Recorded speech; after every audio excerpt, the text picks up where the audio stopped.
Good evening and welcome to tonight's webinar, Driving the Green Book. I'm Jamie Stout, a volunteer board member for the Springfield and Central Illinois African American History Museum. Even though our doors are closed at the museum, we feel strongly about continuing our mission of telling authentic stories of African American life from both past and present. Our first webinar about the Eva Carol Monroe and the Lincoln Colored Home was such a hit, and this one has more than doubled its size. Our community is really catching on to these virtual educational opportunities, and this really gives us a way to reach far more people than we ever could in person. So we thank you, our members, also Blue Star family members that are out there, and then community friends for joining us tonight. We are really looking forward to this. As we do get going tonight, we encourage our audience to participate and ask questions below in the Q&A box. We'll get to as many of them as possible. And tonight, I just have to say, you are in for a real treat.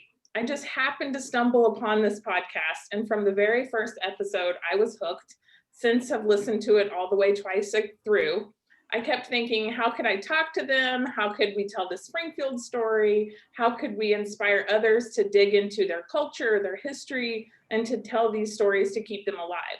So I went out on a limb, reached out, and they all said yes. So as you can tell, I am super excited about it, and I'm absolutely honored to be joined by the host of the national podcast, Driving the Green Book, Alvin Hall and Janae Woods Weber. Alvin is an award-winning television and radio broadcaster, best-selling author, and renowned financial educator. Janae is an activist, advocate, and trainer for social justice issues. And as if that wasn't a big enough deal, we have a wonderful local partner with Root History, and we get the pleasure of having Dr. Stacy Grundy join us to inform us about her work with the local connections of the Negro Motorist Green Book. Stacy is the VP of Root History, is a public health practitioner, researcher, and health equity champion. So please help me welcome Alvin, Janae, and Stacy. So I just want to dig right into the podcast with Alvin and Janae first, and then we'll circle around as well to get to the Springfield local history. So Alvin, I guess help kick us off by how did you guys come up with the idea for this podcast, and why did you start in Detroit? The podcast came about because I was originally on a flight from New York to London, and I read an article in a travel magazine about the Green Book. I thought, well, that'll make an interesting idea. At the same time, a producer in Wales in the United Kingdom read about the Green Book, and he got together with me and we did a one episode program for the BBC called The Green Book. And that program was hugely successful around the world, but it never aired in America. And the idea behind that program, which you can still find on the BBC's Radio 4 website, is that we would go from my past in Tallahassee, Florida, follow the civil rights route up to Ferguson, Missouri, where Michael Brown was killed, and bring it into the future. Well, when that program was never broadcast in the States, I was a little frustrated and a little annoyed, so I decided to take that and be creative with it and came up with the podcast idea. Now, what really influenced the podcast was a random visit to the Museum of Modern Art in New York City. They had an exhibition featuring Jacob Lawrence's Great Migration. And in that exhibition, there was a beautiful infographic that showed how the African-American population for various cities in the North had changed from 1910 to 1970. In 1910, Detroit's African-American population was 1.2%, approximately 6,600 people. By 1970, it was 43.7%, one of the largest increases in the city. So thinking about that and looking at the exhibition, I realized that a lot of people would have been coming north from Mississippi, Alabama, the Florida Panhandle, Georgia, from Louisiana up to Detroit, and would be doing this route south. So we chose to go from Detroit south because we thought it would be a way to really follow the path that many people had taken over the years, and also hopefully be able to establish a connection with people listening to the podcast. That's awesome. I love that. That's a great connection. Um, Janae, could you tell us a little bit more about the history of the Negro Motorist Green Book and even why it was necessary in the times? Absolutely. The Negro Motorist Green Book is the brainchild of Victor Hugo Green.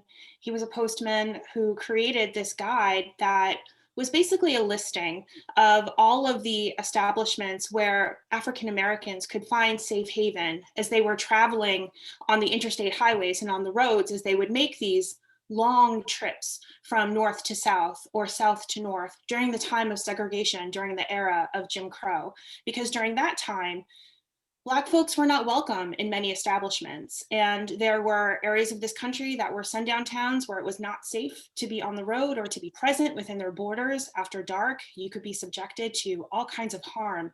So he had the ingenious, innovative idea to gather this information and put it together in this publication and sell it so that people would be able to travel safely on the roads.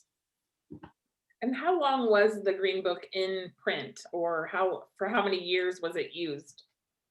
For about 3 decades. The first one was around in the 1930s, and the last one, remind me of the year, Alvin, 1967. 1967 was the last edition. And as it grew, it not only covered areas within the United States, but also expanded to have an international edition. Oh, very good. I did not realize that. That's interesting. Um, as I listened, I heard stories of resilience and entrepreneurship. Would either of you help to expand on ways you witnessed this firsthand? Yes, I think that from the very first day of the trip, we began to see how African Americans really challenged segregation. I think of three words: refusal, resistance, and creativity when I think about what we saw along the trip. Whether that resistance was starting their own businesses in order to serve African Americans who were not being treated well on the road. You had people in Birmingham, Alabama, like A.G. Gaston, who built the A.G. Gaston Motel because he said African Americans deserved a first-class place to stay, and he built it based on the Holiday Inn models. And as we went along the trip, we would see these former locations where, Ella Fitzgerald would visit, Count Basie, Duke Ellington, all the stars of their time. And all of these places were designed to provide African Americans with a safe harbor, but also to be able to enjoy the good life. One of the things about the Great Migration was that for many African Americans who had been in the South, as they moved north, they had money for the first time. And they were able to buy cars that enabled them to avoid the indignations of public transportations, as well as the capricious violence or harm that could come from being on some public transportation. So the car became an important measure of their success because it was also a form of protection. So all along the trip, we would see these wonderful places that people would have built, businesses that they would have conceived, downtown areas that were thriving, like Ferry Street in Mississippi. And one of the things that we realized about the Green Book in terms of entrepreneurship is that it's this wonderful record of all of the African American founded and owned businesses that existed during the time of the Green Book. There are very few other places in our historic annals that document the business communities of Black folks, especially in the Deep South. And one of the things that we were really delighted to discover was about the entrepreneurship of Black women. Black women owned restaurants, they owned hotels, they owned boarding houses. I, for one, was tickled to learn this because when I was learning African American history growing up, I was not taught that Black women owned and founded their own businesses.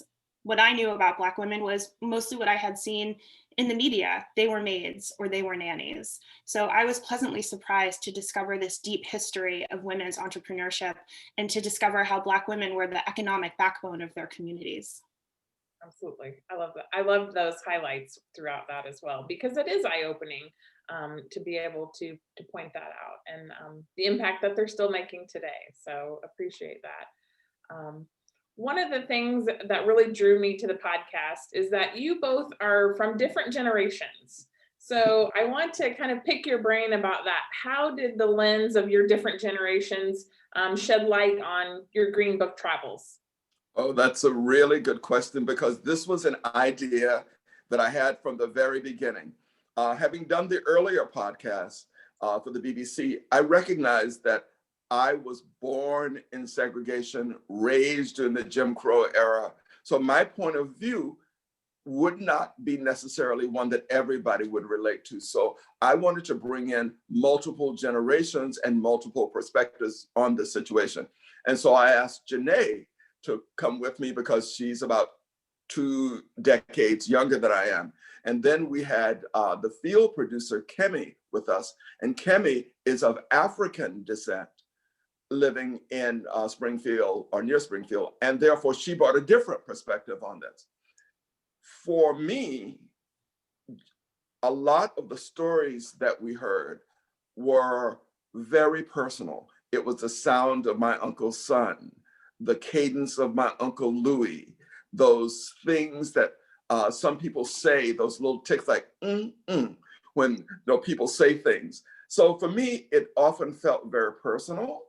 And I had a hard time resisting the emotions of the moment.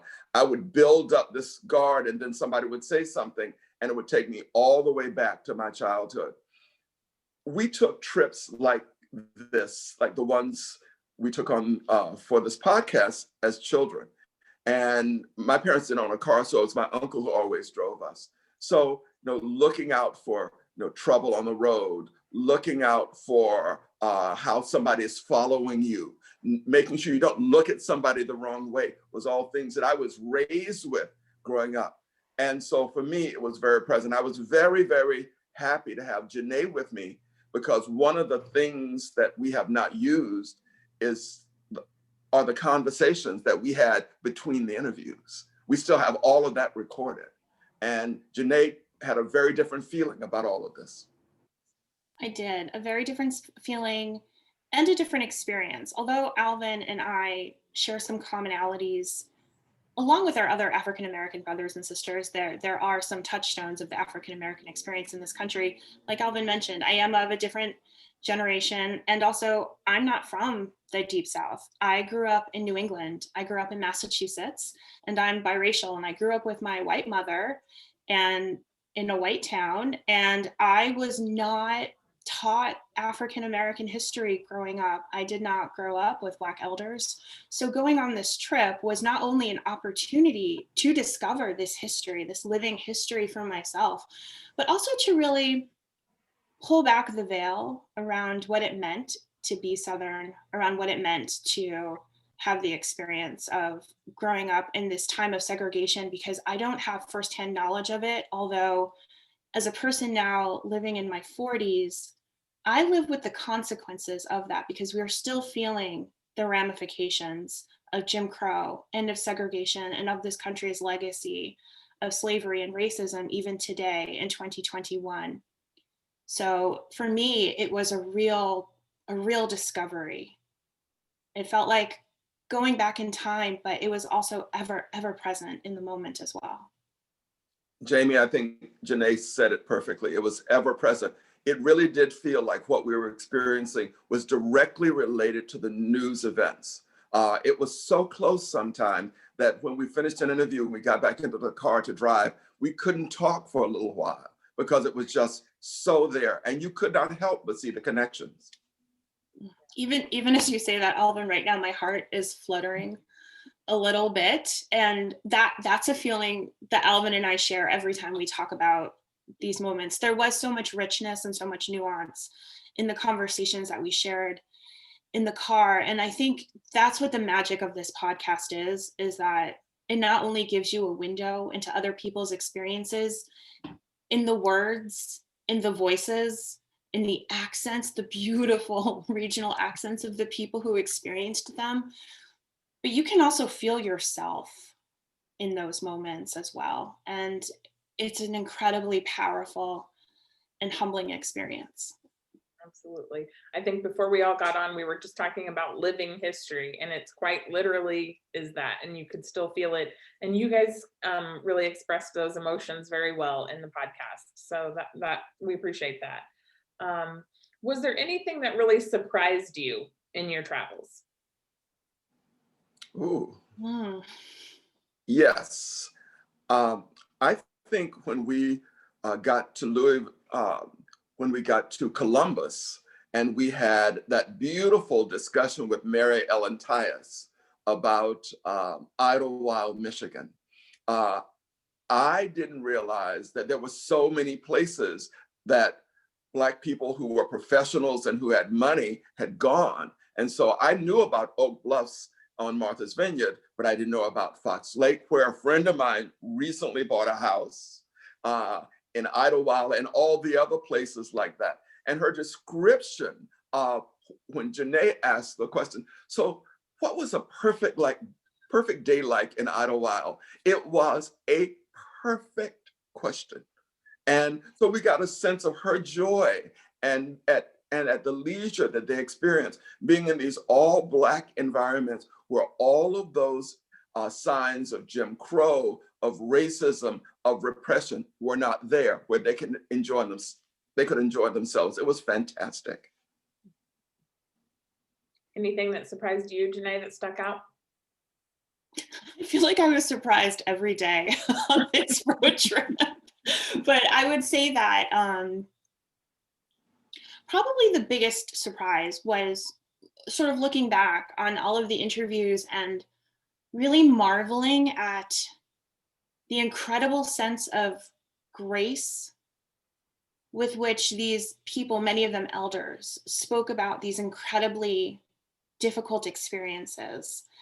They would share stories that would make the hair on the back of your neck stand on end. And then they'd share a really funny anecdote about their family and how their family responded. And the entire room would break into laughter.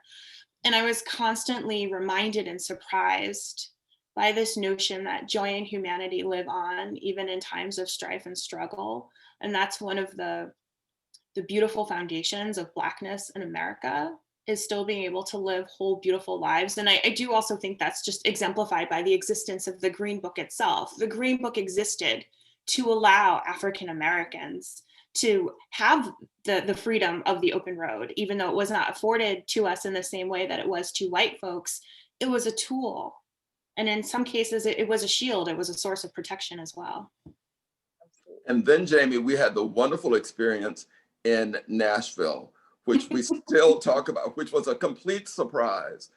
We had interviewed Anna Nettles and her aunt, Dr. Evelyn Nettles, who teaches at Tennessee State. And so Janae and I, every town, we would look for food and where we were going to eat. And when we said, could you recommend a restaurant? She said, you're not eating in a restaurant. You're Come gonna over to our house. You're coming to my house. And so here we had just met these people. And it was a really rainy night. Janae was driving, and we're driving there. We don't know where we're going. So it was like having a Green Book experience. And so we were looking for the number of the house. And when we got there and turned in, the lights were up. They brought umbrellas and towels. It was Southern hospitality at its best. And it just reinforced the fact that there was so much grace and generosity in people. Yes, and that was one of the things that I learned on this trip. I knew that we would be looking into boarding houses or hotels, but one thing I learned that I was not aware of is that for many travelers, they didn't stay in boarding houses or hotels. Instead, they would use word of mouth to stay with friends or with friends of friends who lived in communities along the route that they were traveling. So, they would get to a community and the pastor's wife would say, oh, so-and-so's cousin is passing through and they need a safe place to stay for the night on their way to Louisville. Can they stay with you? And people opened up their homes to each other. And that was that moment that we felt when we stepped out of the car on this dark, rainy night, and the Nettles came running out to us with open arms and ushered us into their home, and they fed us, and it was wonderful. And I thought, this must be the sense of relief and welcome that Green Book travelers felt. if I feel this right now and I can travel with relative safety compared to what they experienced, I can't even imagine the magnitude of the relief that they would feel when they got to their destination and a home was opened up to them. Absolutely. I could feel that one in that episode. I felt like I was just sitting around the table. So that one's awesome. And that's really the perfect segue to talk about some of the local stories as well. Speaking of stories, we just have so many rich history here in Springfield and Central Illinois. And so we're joined by Dr. Stacy Grundy. She's the VP of Root History. And she's really the expert in some of the local stops. And I know from the research that I've done that there was a hotel as well, but there were many homes specifically that like you referred to that just opened up their homes to people. So welcome, Stacy. And Thank you. tell us a little bit more about Root History for those of us that are out in the audience that might not know exactly what it is. It's fairly new to Springfield. Mhm. So tell us a little bit more about that and how the Negro Motorist Green Book played a vital role in shaping Springfield. So Root History is a Black museum. We opened in February 2019. So myself and my other co-owners, Dr. Gina Lathan and Kenneth Lockhart, we opened this museum to tell untold stories of the tragedy, resilience, and excellence of Black people along historic Route 66 and in the city of Springfield. We decided to open this museum because there were stories that we never heard of. Yes, I have my other co-owners, and we are family, but we all have very different perspectives. Gina was born and raised in Springfield. Kenneth was raised in Jacksonville, but his family's from Springfield. And then I'm from rural Southern Illinois.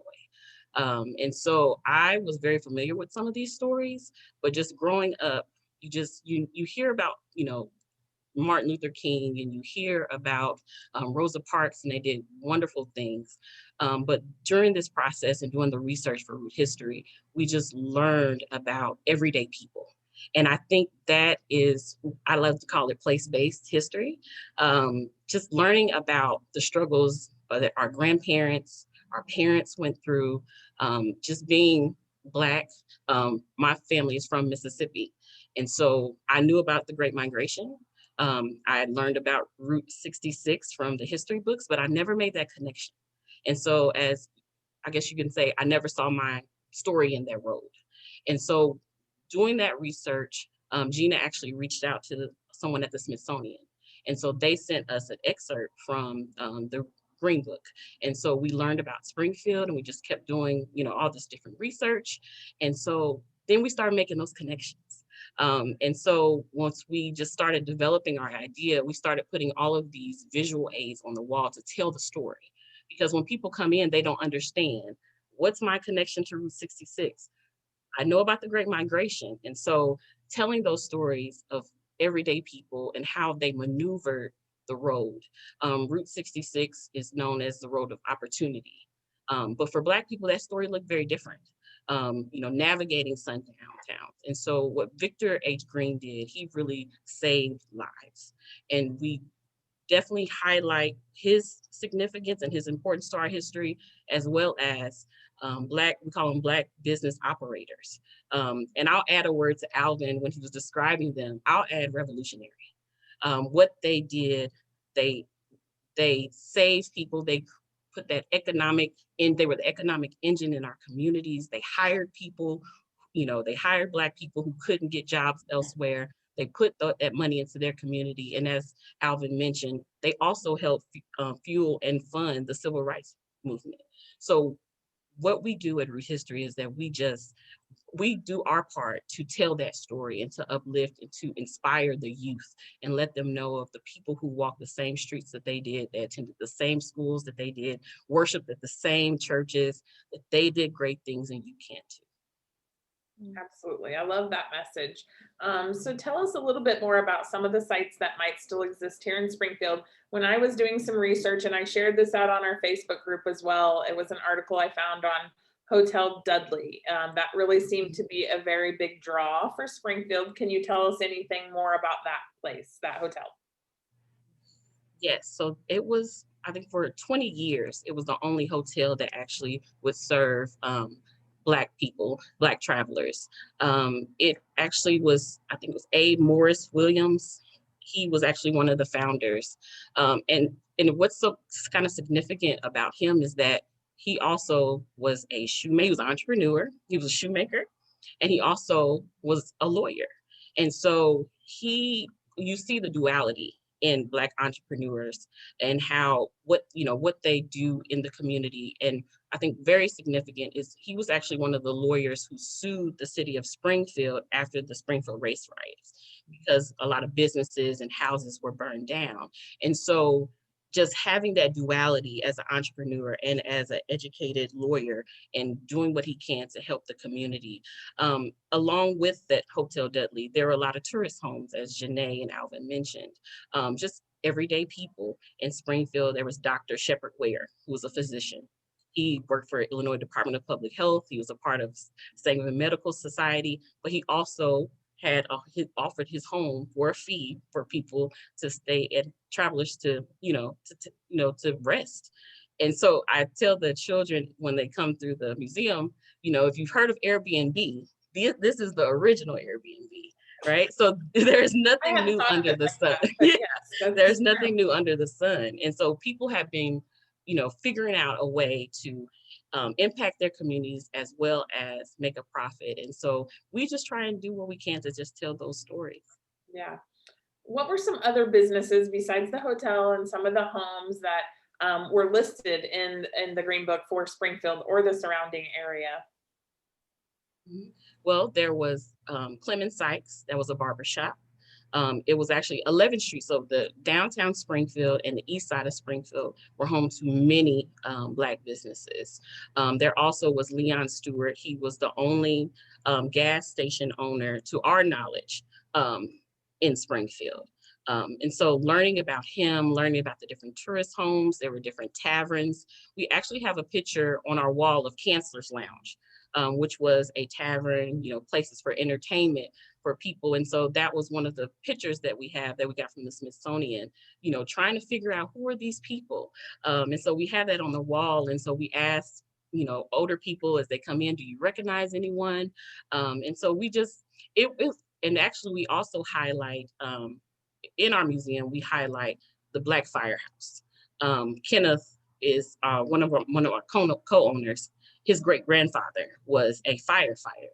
And so he had never seen that picture before until we started doing this work. And so just helping people make those connections and knowing the history of their city is what we try to do. Yeah, we hope to have a future webinar on the Black Firehouse in the very near future. So thank you for pointing that out. Stacy, do any of these places still exist?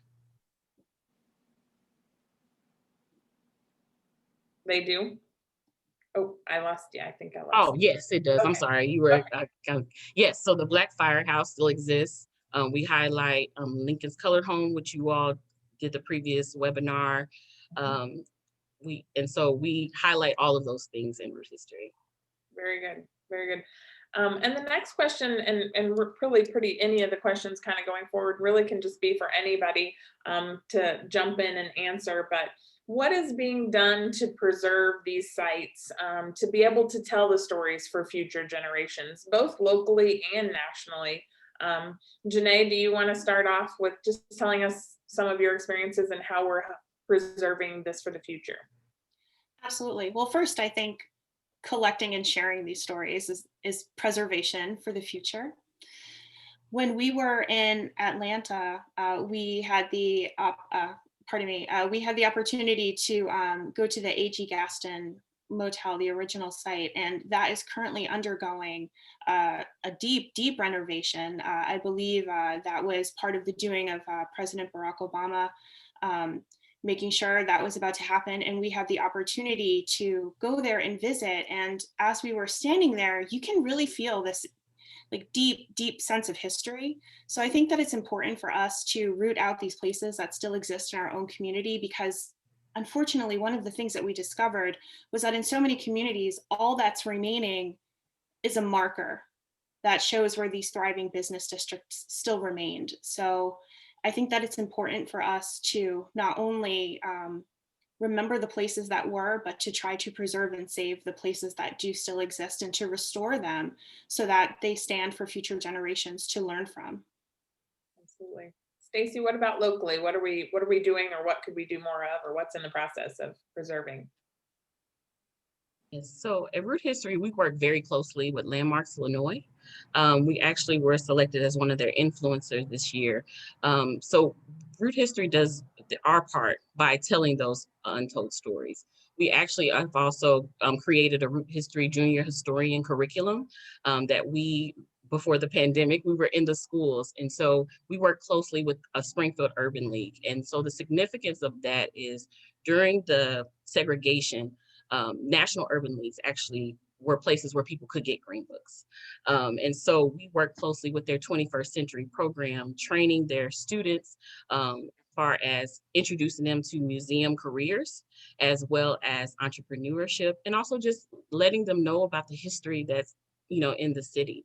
And so we have also did a citywide campaign where we had a photo shoot that recognized the significance and the impact of Eva Carol Monroe with starting the first Black orphanage in the state of Illinois and in the city of Springfield. So as a public health professional by day, I never knew about her. I've heard of the Hull House in Chicago, but I never heard of Eva Carol Monroe. And so we just wanted to speak her name. And so we had a photo shoot where we designed a t-shirt, and we had some of the proceeds actually went to, we donated them to Masks for Moms. So for pregnant moms and for mothers who just delivered, for them to have masks as they entered in and out the hospital to deliver their babies. And so we just do our part to just keep these stories alive. We tell them we're educating the youth and also working with our historic preservation community.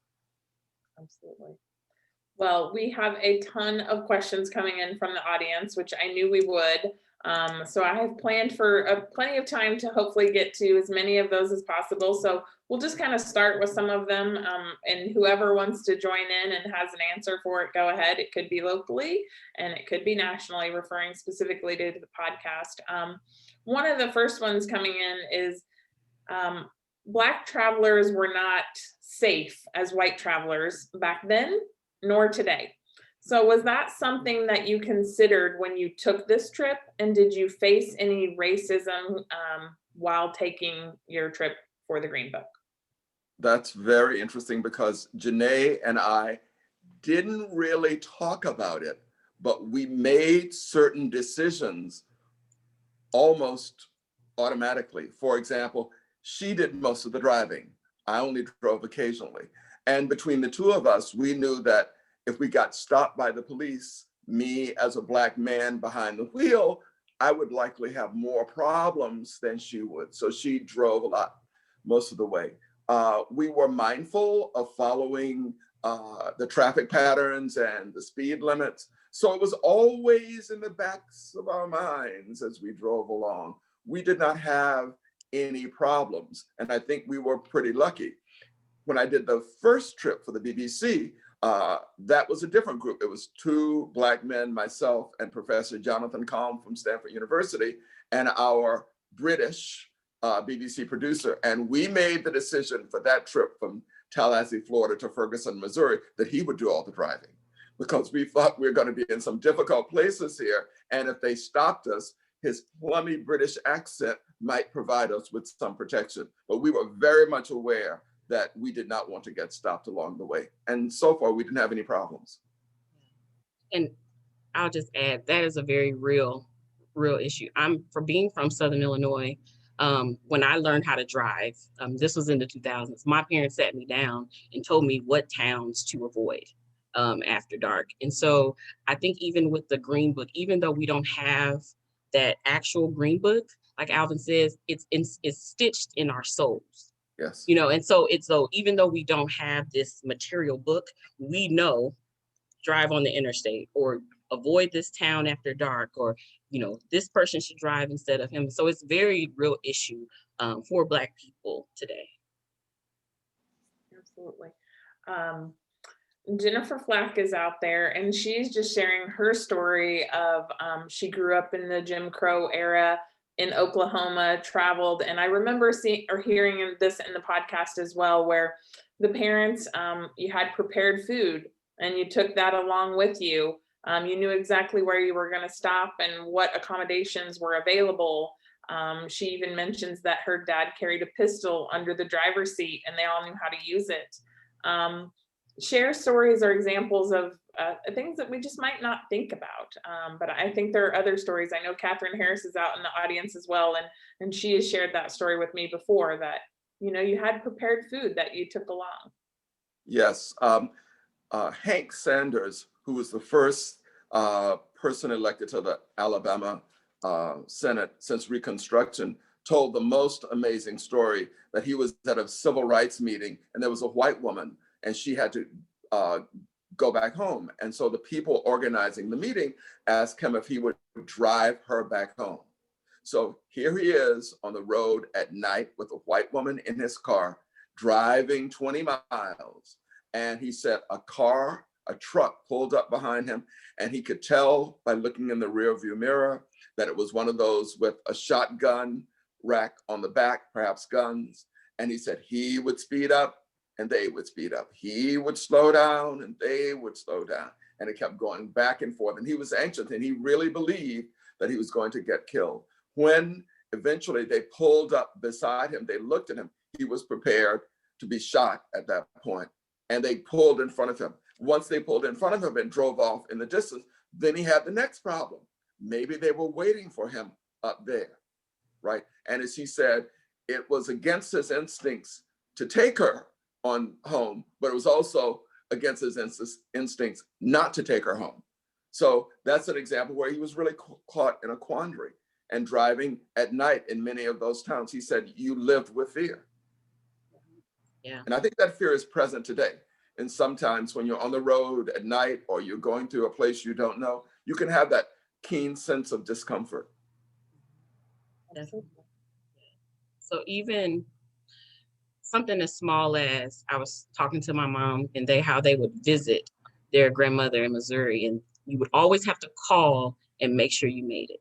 Let them know you made it. And so even now we do that, it's like, oh, they just instantly like, why do they really want to know? Because some people didn't make it. Sometimes that they might have used that shotgun. And so that we have just created our own way of survival, during these times. And so just having this book and just really being able to tell these stories, I think is just so powerful.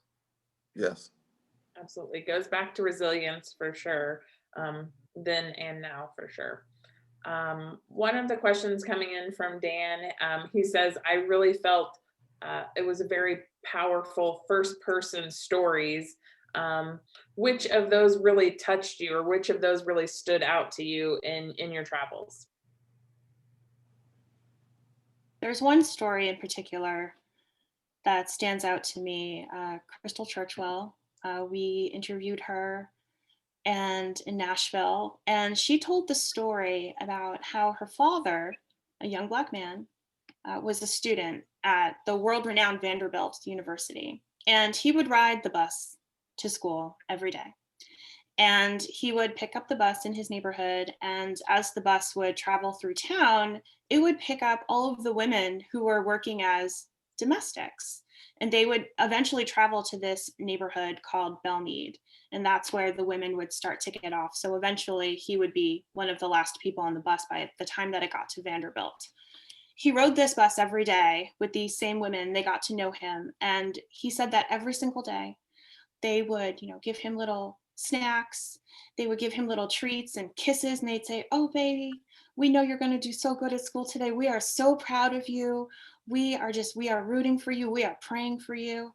And, they not only gave him the strength of community to be one of the few Black students at Vanderbilt, but when he stepped off that bus onto campus, he also felt, as Crystal described to us, like he was carrying the weight of all of that anticipation and all of the the dreams that they never got to accomplish, and that he really was stepping forward into the future, not only for himself, but as a representative of all of these people who were, really diminished by Jim Crow and by segregation, and that this was a weight that was not only motivating, but that it was also an emotional toll on him. And hearing her tell that story was incredibly powerful to me, because these are the kinds of stories that, really shape generations of families and really make you think hard about that old saying, you have to work twice as hard to get half as much. We heard that over and over on our trip from so many people. And I really feel like that particular story exemplifies that piece of Black culture that is ingrained in all of us. And for me, the story, which Janae knows well, which I always try to tell without breaking up, but it's very hard, is Hank Sanders' story. And he was raised very poor, I mean, extremely poor in the South. And I identified with a lot of that story. And during one of the most difficult periods, he said his mother would bring them all together, make them sit on the floor around her. The family had one chair in the living room. In that 3-room house, or maybe it was a 2-room house, they had one chair. And she would have all the children come around her. And he was ambitious. He wanted to become something. And she would say, things are really bad. Things are always bad with this big, poor family, but they're really bad now. And then she would pause, as if drawing them all to her.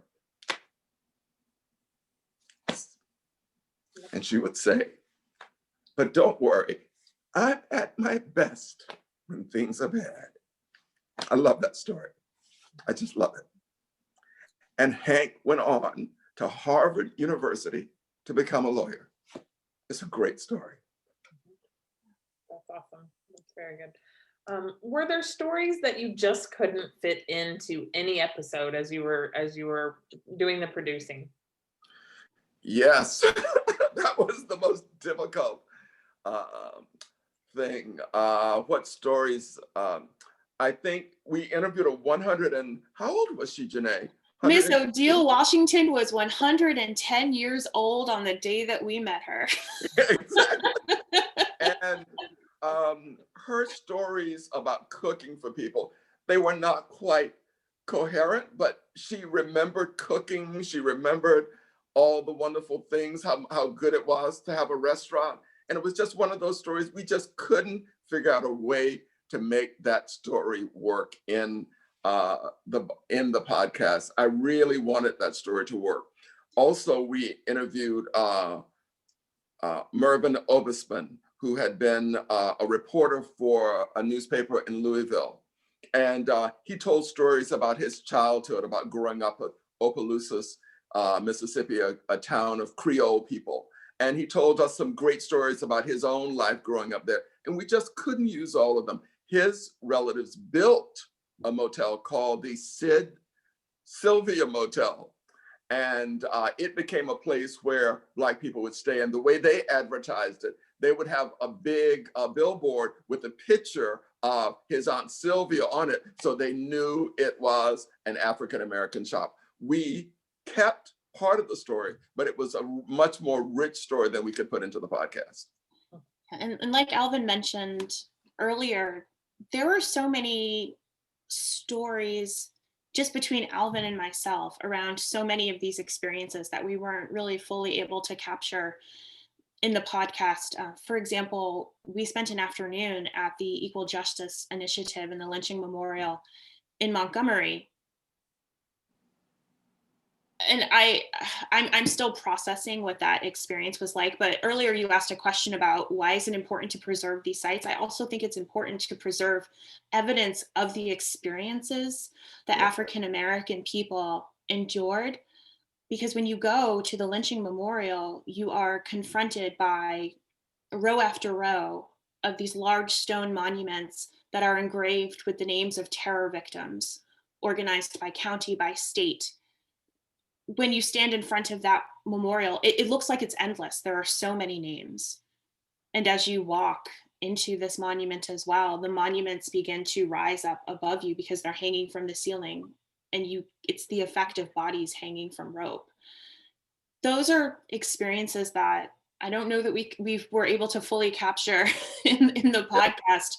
There wasn't enough time, and the conversations that Alvin and I shared in the car after them, although that particular afternoon there was quite a bit of silence in the car as we drove away before we could begin to speak with each other. But those are the kinds of experiences I wish that everyone who was curious about this history or who has African American heritage could be able to experience, because this wasn't so long ago that this happened. We talk about history like it's this thing that happened 100 years ago, but the history of Jim Crow is still in living memory of so many people.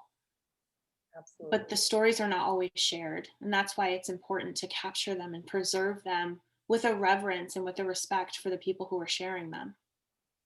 Absolutely. Thank you for sharing that. That was moving. Tears to my eyes. I just can't imagine the feeling there. So, Stacy, there's some questions coming in from Root History.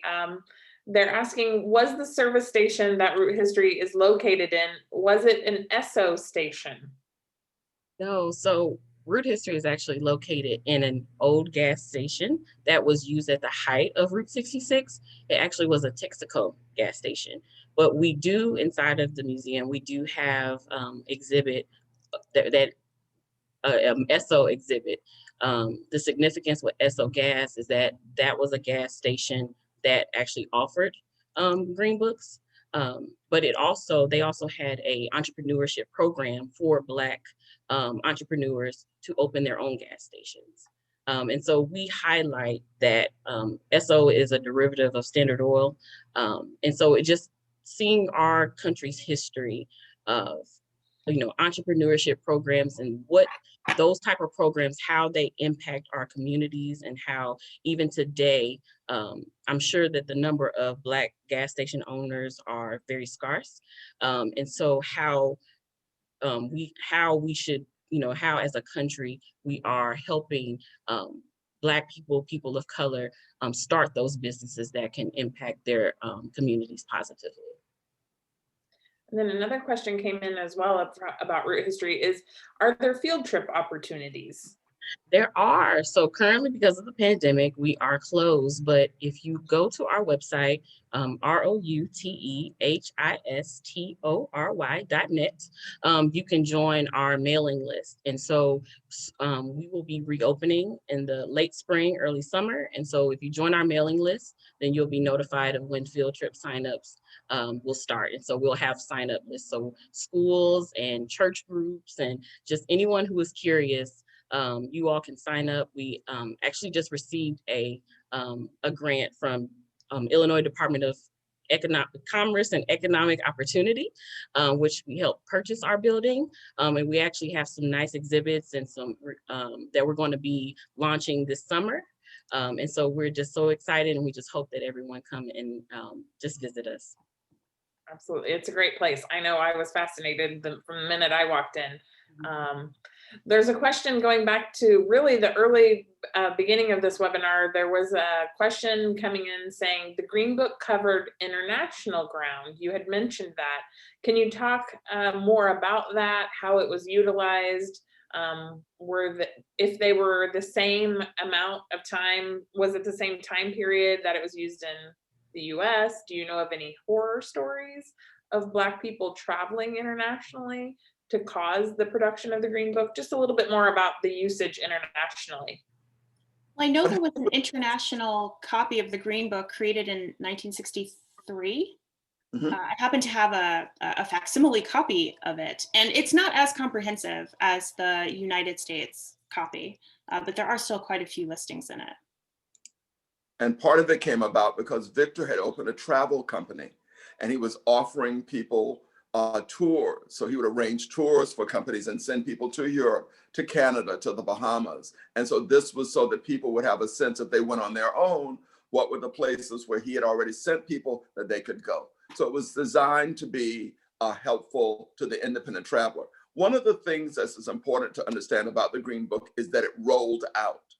So for the first issue in 1936, it just covered the New York area primarily, New York, Connecticut, New Jersey. Sightings, most of the places in New York City were from 125th Street above. None were in Midtown Manhattan. Then the next issue covered down the East Coast to Florida. And then by the 1938 issue, it started to roll across America and add in more and more states over time. And then it moved to Canada, and then it moved to the Caribbean, always expanding as Black travelers wanted to go to more places and see more places as a result of their newfound economic ability. The magazine and the guide offered them safe harbors there. Absolutely. So as we're wrapping up a lot of the questions, I know when Alvin and Janae and I talked about this in the very beginning, Janae said, what do you want to come from this? And so I guess I'm turning that question around to you guys, each of you, to answer tonight. What do you want our audience to do now that they've heard these stories, that hopefully they've went back and, or if not, listened to all the podcasts? What do we do now? How do we keep these going?